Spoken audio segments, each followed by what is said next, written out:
do you think of this new guy and the problems that he has to solve? So to me, anyone coming into this job has a series of problems that just require immediate attention. The first is that the company bleeds cash today, and they've probably got, on their current course of speed, 2.5 to 3.5 years worth of cash left.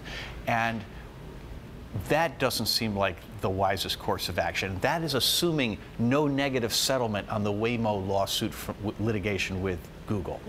I think they're very vulnerable by that. I'm not a lawyer, but there have been emails put out that seem to suggest that Google's case is very strong. So you think that this Google suit is the biggest problem? I would say in terms of dollars, yes, that it's the biggest unknown for investors, because if Google, I mean, let's put it this way, if I'm the CEO, one of my first priorities is making that suit go away, right?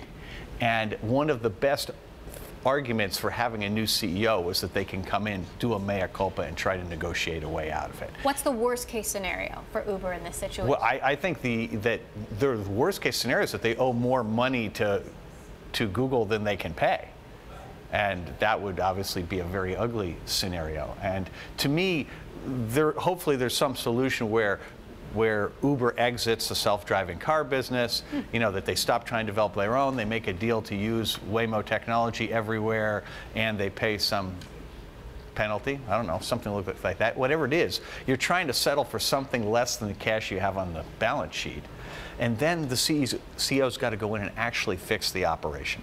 Because my understanding is that they are cash flow positive in some markets. And they are negotiating a new investment. We don't know if it's going to happen. Well, I don't know. I mean, the way I would look at this is that if I were the CEO, I would try to get to break even off the cash you have on the balance sheet now. I think it's far less important to be investing aggressively. They're at a scale today that if they can get to break even here, their cost of capital relative to Lyft and others in the space will be much, much lower, and their ability to then choke off competitors will be in place.